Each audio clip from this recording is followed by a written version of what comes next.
నెల ఏప్రిల్ 24వ తేదీన ఏకాదశి ఏర్పడింది. చైత్రమాసంలో బహుళపక్షంలో వచ్చే ఏకాదశిని వరూధిని ఏకాదశి అని అంటారు. ఏకాదశి చాలా శక్తివంతమైనదే. ఈ ఏకాదశి రోజున ఎవరైతే ఇంట్లో పూజ చేస్తారో అలాంటి వారికి 10,000 సంవత్సరాల పాటు తపస్సు చేసినంత పుణ్యఫలితం లభిస్తుందట. కాబట్టి ఎంతో శక్తివంతమైన ఏకాదశి రోజున తప్పనిసరిగా కొన్ని నియమాలను పాటించాలి.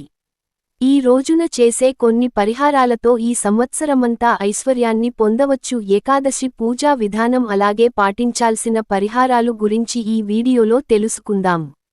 ముందుగా ఈ వీడియోకి ఒక లైక్ కొట్టి మన ఛానల్ని సబ్స్క్రైబ్ చేసుకోండి. లైక్ కొట్టడం మాత్రం అసలు మర్చిపోకండి. ఏప్రిల్ 24 వరూధిని ఏకాదశి ఏర్పడింది. ఈ రోజున వెంకటేశ్వర స్వామిని పూజిస్తే ఈ సంవత్సరమంతా మీకు పట్టిందల్లా బంగారమే. కాబట్టి ఏప్రిల్ 24వ తేదీన వరూధిని ఏకాదశి నాడు ప్రతి ఒక్కరూ ఉదయాన్నే నిద్రలేచి ఇంట్లో దీపారాధన చేసుకోండి. ఆడవారు తలస్నానం చేసి ఇల్లంతా శుభ్రం చేసుకుని ఇంటి గుమ్మానికి పసుపు రాసి ఇంటి ముందు ముగ్గు వేసి ఇంట్లో పూజ చేసుకోండి. ఏకాదశి రోజున విష్ణుమూర్తిని పూజించాలి. కాబట్టి వెంకటేశ్వర స్వామిని పూజిస్తే చాలా మంచిది. అత్యంత శక్తివంతమైన దీపాలలో పిండి దీపం ఒకటి. కాబట్టి ఏకాదశి రోజున ఇంట్లో పూజ చేసేటప్పుడు పూజ గదిలో ఉన్న వెంకటేశ్వర స్వామి పటం ముందు ఒక పిండి దీపం వెలిగించండి. పూజ గదిలో దీపం వెలిగించి ఒక శక్తివంతమైన మంత్రాన్ని జపించండి. ఆ మంత్రం ఏమిటంటే ఓం వామనాయ నమో నమః. ఈ మంత్రాన్ని 3 సార్లు జపిస్తే ఈ సంవత్సరమంతా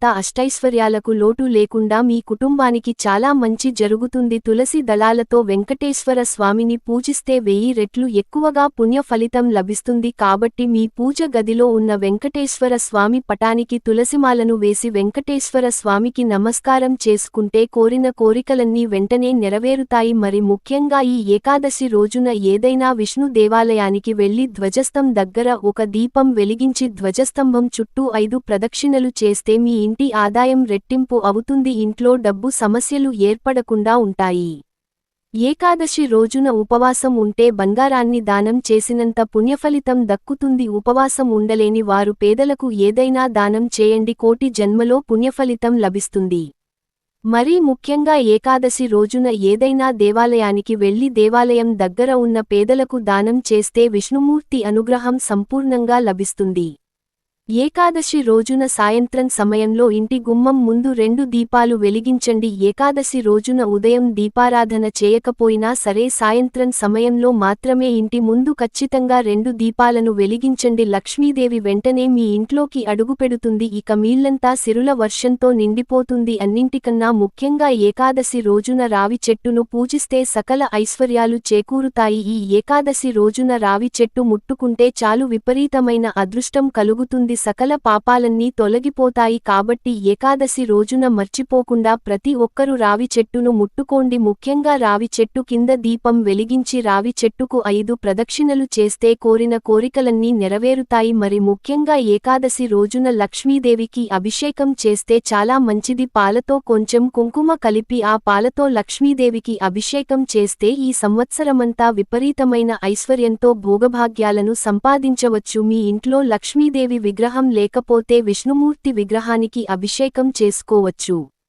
ఈ రోజున చేసే అభిషేకాలకు విపరీతమైన డబ్బు కలిసొస్తుంది. ఏకాదశి రోజున తప్పనిసరిగా మీ పూజ గదిలో స్వస్తి గుర్తును వేయండి. పూజ గదిలో స్వస్తి గుర్తువేస్తే లక్ష్మీదేవిని మీ ఇంట్లోకి ఆహ్వానించినట్టే. విశేషంగా ఈ వరూధిని ఏకాదశి నాడు ఏ పని చేసినా చేయకపోయినా సరే ఒక మంత్రాన్ని మాత్రం చదవండి. ఆ మంత్రం ఏమిటంటే ఓం నమో నారాయణ నమః. ఈ మంత్రాన్ని 108 సార్లు చేపిస్తే ఈ సంవత్సరం అంతా భోగభాగ్యాలను పొందుతారు. ఈ ఏకాదశి రోజున పొరపాటున కూడా మాంసం వెల్లుల్లి అలాగే ఉల్లిపాయ వంటి ఆహార పదార్థాలకు దూరంగా ఉండాలి. ఏకాదశి రోజున రాత్రి సమయంలో పొరపాటున కూడా ఉప్పు తినకూడదు. ఏకాదశి రోజున ఉప్పు తింటే అనారోగ్య సమస్యలు ఏర్పడతాయని విశ్వాసం. ఏకాదశి రోజున ఇంటిని శుభ్రం చేయకూడదు. జుట్టు కత్తిరించకూడదు. అన్నిటికన్నా ముఖ్యంగా ఏకాదశి నాడు పొరపాటున కూడా తలకి నూనె రాయకూడదు. దీనివల్ల ఆయస్సు తగ్గుతుందని నమ్మకం. రావి ఆకులో విష్ణు దేవుడు నివసిస్తాడు. కాబట్టి ఏకాదశి రోజున